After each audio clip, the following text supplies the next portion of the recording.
there.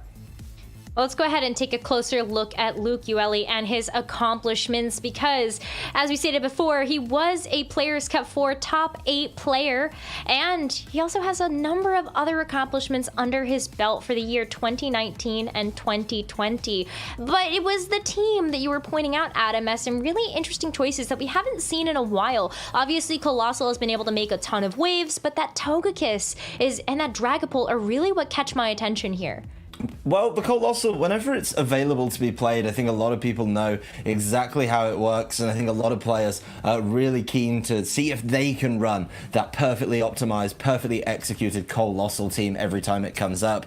I mean, it's been really, really prominent in a number of Players' Cups, and while this isn't a Players' Cup, you know, that's how they got there. They've probably been playing in them for a while, so they can't be really ignoring it when it comes to team building, and I'm glad that Luke has brought it with him for this tournament.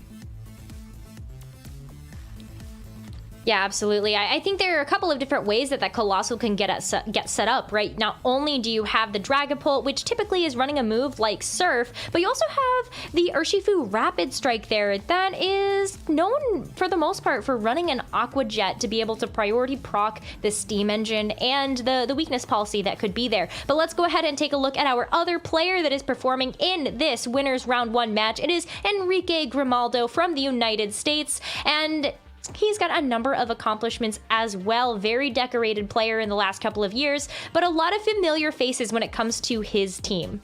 The team, really prominent core. Once you put the Groudon down, you may as well just write Venusaur and Charizard alongside it on your team sheet. They pair off so well. It's really difficult to ignore. But rounding it out with something a little bit different, the Porygon 2, you know, previously we saw it with Renzo and Leonardo. They went with something a little more aggressive, and it's kind of like he's got the core 3 and then 3 very supportive options. The Grimmsnarl was something that was really big in Players' Cup 4 and caused a lot of problems, so being able to keep that on the team and try and use that to his advantage could be really important. Both these players, though, did head out in the top 8 of the Players' Cup 4, so they're looking to go a little bit further. I mean, top 8 is exactly where they are now. There's already 8 players, so they want to be stepping on forward and making sure they get the best out of this exhibition showing. That said, the only way to take a look at who's going to be stepping forward in the winners bracket, at least, is by heading on over into the game. Oh, I'm so excited to see both of these players and their Pokemon match up against each other as we get right into it. Luke and Enrique right now. Enrique leading with the Grimmsnarl and the Porygon, and we've got the Colossal and the Urshifu for Luke. Like we were saying before we got into this match, Urshifu Rapid Strike is typically running that priority Aqua Jet to be able to get that weakness policy and that Steam Engine ready to go on that Colossal, but there are a lot of players that have opted in many different times to wait to actually Gigantamax this Colossal. Doesn't look like Luke is going to be doing that for this turn 1. This is a really kind of ambitious play, I think, out of Luke, and I like what he's doing with the Urshifu here. What the Urshifu does is going to be so important because Enrique has a really obvious answer to the Steam Engine boost on his side of the field in that Porygon 2. The Porygon 2 has access to Trick Room, is able to say, you know what, I'm not going to let you just fire off these attacks first. I'm going to reverse the order of the turn and make things very difficult. And with that in mind, I think Luke's played it quite wisely when it comes to his move choice, trying to get the most out of it, but he still wants that Gigantamax Colossal right off the bat, and I think that's something we're very well accustomed to seeing as soon as it hits the field. Absolutely. You can just go ahead and Gigantamax it, but this Grimmsnarl here showing off that it does have access to screens, at least that reflect to be able to deal with those moves coming in, but that close combat. That's definitely going to be super effective, but I think that Reflect is going to help a lot. The Reflect helped a huge amount there. The Porygon could have been in a whole lot of danger. No Trick Room for the Porygon, though. Just trying to answer that Urshifu. I really like it. The reveal of the Focus Sash, no real shock there. But it's over to Colossal to see what it can do without its normal boosts. Yeah, it's just going to be standard G-Max Volcalith here, and it honestly looks like it might have put the Porygon 2 within range of being knocked out, and yep, there it is. There it goes. That Porygon 2 is going to go down this turn. But the Grimmsnarl is also going to be taking a significant chunk of damage thanks to the recoil from that G-Max Volcalith. So this is still, I think, a decent position for Luke to be in, because Urshifu likely can be able to move again. Urshifu's going to be given at least another turn, and that might be the turn. Now the threat of the Trick Room has gone from that Porygon 2 to be able to turn around and say, you know what, I am going to set up the weakness policy, I am going to set up the Steam Engine and get boosts to my attacks and my speed. Then from there, try and get through it. Enrique setting up the Reflect, really, really important though. Made sure that Porygon 2 was able to take both of the hits and keep itself around. Yes, it did get knocked out at the end of the turn, but it did a lot, even though it didn't go for the Trick Room. Bringing that Urshifu down to its Focus Sash could be really important. It makes it very easy to potentially knock out a little bit later on in the game. We are going to see another Dynamax here from Enrique's side of the field. It is going to be that Groudon that gets that Dynamax factor, and makes a lot of sense. I don't think we're going to see that Gigantamax Grimmsnarl anytime soon, but who knows? Who knows what's going to happen depending on the game. But Urshifu goes for the Aqua Jet here. It is going to do a decent amount of damage, but the fact that the sun is up is definitely going to help here. Colossal taking less damage than it normally would, and now it's got its weakness policy activated and Steam Engine is ready to go. So it's going to be very, very fast, but not before that Prankster Light Screen comes out there from Enrique's Grimmsnarl. That's going to be helping out so much with the damage that this Colossal can put down. And look, it's barely getting that Groudon anywhere near half of its health as well. That means the Groudon able to start returning fire. It does go after the Urshifu. Yes, it's an easy knockout to pick up, but it gets a special defense boost. So now this Colossal, in its last turn of its Gigantamax, may be really struggling to get things done. And that is going to be a problem that Luke is going to have to find an answer to very, very quickly. Yeah, absolutely. Both the light screen and that special defense boost is going to make it really difficult. But the good news for Luke is that they do have that Zacian waiting in the back. Yes, Reflect is still up on Enrique's side of the field, but once the Zacian comes onto the board, it is going to get a +1 attack boost thanks to its ability Intrepid Sword. Intrepid Sword is such a simple but fantastic ability, and makes that Zacian just so much more threatening than you may think when you initially look at it. Maybe this Zacian's going to have to spend a lot of time focusing down on this Groudon, because if the Groudon's able to start firing back on the Zacian, it's not going to be able to stick around for that long. Of course, the Grimmsnarl's now done setting up its screens. You get to take a little bit more of a look at what Enrique decided to bring in regards to filling out that moveset. I think once you build the Grimmsnarl, similar to building these teams with Groudon, Charizard, Venusaur, as soon as you write Grimmsnarl in your team sheet, you just write Light Screen and Reflect in most cases. So now it gets to show off a little bit more of what it can do, and Scary Face is one of the moves I really like on it. Absolutely. Scary Face is going to drop that Zacian speed by 2, as we do see Luke's Colossal go for that Max Overgrowth, though it's barely doing anything, Adam, despite being super effective. The boost is not enough to deal with the light screen and the Max Quake boost. Speaking of Max Quake, now that Scary Face has come into play, the Zacian is not going to be given the opportunity to move and is immediately dropped by this Groudon. Another special defense boost. That turn really did not work how Luke wanted it, as Zacian doesn't even get to get a move off and take advantage of its Intrepid Sword boost. No, that is such good play coming out from Enrique, especially because, what a lucky, a little lucky to have your HP go right into the range of being able to use that Figgy Berry as well. But this is very heads-up positioning coming out from Enrique, because we were able to get a sneak peek of the last Pokemon that Luke brought. It is Togekiss. Now, the question remains, though, seeing that scope lens, are those critical hits gonna be enough? There's going to need to be a few of them, though, because Enrique not only has the Grimmsnarl, has the Groudon still with one more turn of its Dynamax available, and it really is all on Togekiss right now. The problem is with the Togekiss is that, you know, it's going to have to try and get all of these critical hits down. If it doesn't land them, it's going to struggle, and it's really got no help from this Colossal anymore. We saw how little the Colossal was doing into the special defense boosts, and, of course, all of those screens as well. So I think Colossal is just going to have to sit on the field and maybe try and run a little bit of interference as Togekiss tries to wrap this one up. Of course, there is still one more mystery Pokemon for Enrique to reveal, and he may not even need to get there. If he goes after the Togekiss now, things could go from bad to worse. We'll see what it can do.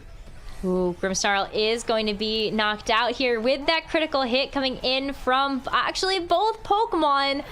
Grimmsnarl is at least going to get knocked out. We will see that fourth and final mystery Pokemon from Enrique, but Max Rockfall now coming in right onto the Togekiss, and if Togekiss was Luke's last hope, it's not on the field anymore. No, it's definitely not on the field after that critical hit. There is going to be the sand setup. It doesn't really matter, but it could be something interesting for something like that Urshifu. If it was sitting around with the Focus Sash, maybe something to think about for the next game or so.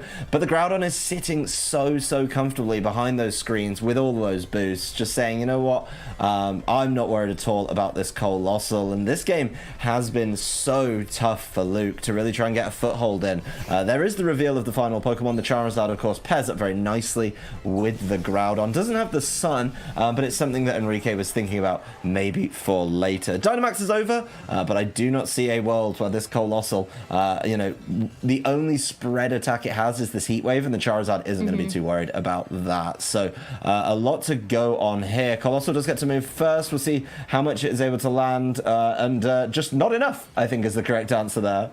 Yeah, you can see the reveal of the Scorching Sands as well from the Charizard, just going to do a hefty chunk of damage to that Colossal. But Groudon is going to be able to hit with those Precipice Blades, so Colossal's going down here, and Enrique is going to take game number 1. That was a comprehensive win, I think, for Enrique. I think that turn 1, you know, he didn't use the Trick Room and he put some important damage down, which then made the kind of game run even quicker over the next couple turns. There was a lot of talk about the Trick Room. I think he let Luke play around it by not setting up the weakness policy and the Steam Engine in that turn. That's usually the go button for these Colossal players. They usually say, yep, I've got the ability, you can't fake out me, you can't stop me. All right, let me set this up and go. The threat of the Trick Room was enough, and Enrique played it really nicely. From there, he had the screens, had the special defense boost, and no matter how much offense Luke threw at him, it just never looked like it was going to be enough. Even the Togekiss came in and wasn't able to make those big attempts. So really nicely played with a more defensive option, a very defensive lead at least from Enrique, and Luke, you know, played into it, respected it a little bit, and then I think came up a little bit short. Well, not only does Enrique have access to speed control with Porygon 2's Trick Room, but he also has access to a different kind of speed control with that Scary Face tech on the Grimmsnarl, and that played a huge hand in Enrique being able to take that game number 1. But let's go ahead and get right into game number 2 and see how this series goes. Enrique could win it all with this next game, or Luke could make a comeback to tie this up 1-1 in this best of 3. We are going to see Grimmsnarl and Venusaur now come out for Enrique, so changing it up just a little bit, but no change up here from Luke. Gonna go ahead and go right with the Urshifu and Colossal once again. They changed their board position. That's something. That's an adaptation. But Enrique must kind of be expecting it again, and I imagine is looking at an answer for this right away, saying, you know what, you know, I showed you one game plan around it, but I probably am going to show you a second one here as well. And it makes things very awkward for the Colossal player, I think. You have to look at it. You do want to land that G-Max Volcalith. You want that residual damage to be going down between turns. But then you have to say, well, you know what? That would be great, but the Max Flare is going to do more damage to the Venusaur, so maybe you have to pivot into that. And while you're doing all of that, that's the time the screens are going up. That's the time that, you know, you're getting both Reflect and Light Screen up. You're getting these special defense boosts potentially as well, and it can really become a problem, as we saw over the following turns. I like the reveal of the use of Gigantamax nice and early on. Just sets us up for an explosive turn 1. Yeah, here comes that Venusaur with its Gigantamax factor, and this is I feel like where the power comes from Pokemon like Venusaur, like Charizard, and Colossal in their Gigantamax forms, is that each of their signature G-Max moves deals residual chip damage to the Pokemon that are affected by it on the opposing side of the field. So we've got 2 Gigantamax Pokemon that are here right now, Venusaur for Enrique and Colossal for Luke, and it's really all about who's going to get more damage done in these first few turns. Urshifu going for the Aqua Jet. Look how much damage it takes, not in the sun. But Colossal doesn't care. It's just trying to do as much damage as possible now that it has access to that weakness policy as well as that steam engine boost. It's going to be going very, very fast here. But there's that light screen, that pesky light screen that gave Luke so much trouble in that game number 1. It's been a burden for Colossal players for a long time now, is seeing the light screen, and that's exactly why you put it up immediately. That Venusaur, yeah, it takes a lot of damage, don't get me wrong. I'm not saying that is an insignificant amount, but it's activated the weakness policy, a massive reveal on Enrique's side, throwing back the Vine Lash into that Colossal. It was, of course, weakened by the Aqua Jet. Wasn't the craziest amount of damage, not a super effective hit, but importantly, that is going to be the residual damage going down between turns. Luke didn't set that up by using the max flare. His Urshifu has no focus sash now. This Colossal took a whole lot between turns, so gotta be very, very careful there, as I imagine this Venusaur is feeling pretty good about the exchange that it made in that opening turn. Absolutely, and also weakness policy on Venusaur. Oh man, that's a really, really cool item to see on that Pokemon. And what I feel like you're not really expecting, going back to Series 11, obviously it's kind of going to be the game of where is the weakness policy again. A lot of teams, it's pretty obvious where that weakness policy is, especially when you're taking a look at a team like Luke's, that Colossal is a pretty good target to be holding that item. But Venusaur, that's really, really special here. And Enrique can make really good use of that as Grimmsnarl goes for the Scary Face, Prankster Scary Face onto the Colossal to drop its speed by 2. That's going to make Venusaur faster. That Colossal is so slow to begin with that even with the steam engine boost, yes, it's fast, don't get me wrong, but it's not as fast as a Venusaur after the Scary Face. So really nicely done, removing the threat of the Volcalith, which would of course been setting up that residual damage. So that's now something that only Enrique is going to be taking advantage of, and just putting himself in a great position. Urshifu lowering its stats a little bit there as well with the close combat, not even getting the knockout onto that Grimmsnarl over on Enrique's side of the field. Yeah, it's good damage to have down, but it's just not enough. Zacian coming into the field, probably going to be hoping it can do a little bit more than it did in the last game, but there's still this big Venusaur sat on the field saying, you know what, I'm going to be putting down as much damage as possible, and I'm going to be putting down damage between turns with the residual effect of the Vine Lash. So this Zacian has to be a little bit cautious, I'd say. Doesn't just want to get caught by another Scary Face. No, for sure, because then that Zacian's not going to get a chance to move. And because the sun is up, Venusaur is also going to be working under its Chlorophyll ability, so it's very, very fast right now. But we are going to see the Grimmsnarl be removed from the field, and out comes Charizard for Enrique. We didn't see this Charizard do a whole lot in that game number 1, but Zacian is going to go for a Protect on Luke's side, and we will see exactly what's going to happen as Venusaur uses Max Flare that must be off of Weather Ball here, and that does a significant chunk even through the Protect. Yeah, the Protect really not looking too glamorous there, and a lovely switch into the close combat. Luke showing that's how he wants to deal with the Grimmsnarl. Charizard using its flying type to his advantage so nicely there. Really well done by Enrique on that turn, and what looked to be kind of a defensive turn for Luke, where he was just trying to sit down and get a knockout maybe. Ended up, he took more damage overall, I think. Yeah, I think this is a pretty precarious position for Luke to be in right now because, well, there's quite a bit of damage onto most of the Pokemon that Enrique did bring to this game number 2. Luke isn't really threatening knockouts yet, especially given the speed at which Enrique's Pokemon can move. And especially when you take a look at the fact that we've already had some drops from that Urshifu on the defense and special defense using those close combats. It's going to go down pretty quickly here. Weather Ball is confirmed for that Venusaur and will be making its mark onto the Togekiss. And, ooh, Air Slash as well coming out from the Charizard. Yeah, this Urshifu is gonna go down.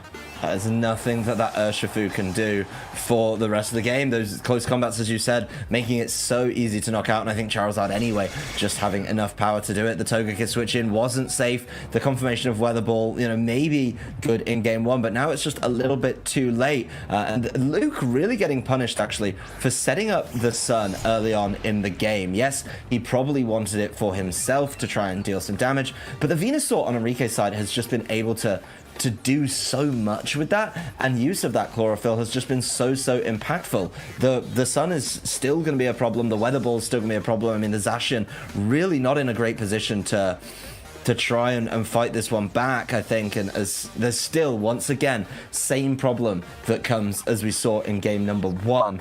There's still another Pokemon in the back. You know, there's actually both other Pokemon in the back for Enrique, so really asking a lot out of the Zacian and the Togekiss, which are low on health. No more residual damage, though, so that's a little bit of a respite for Luke.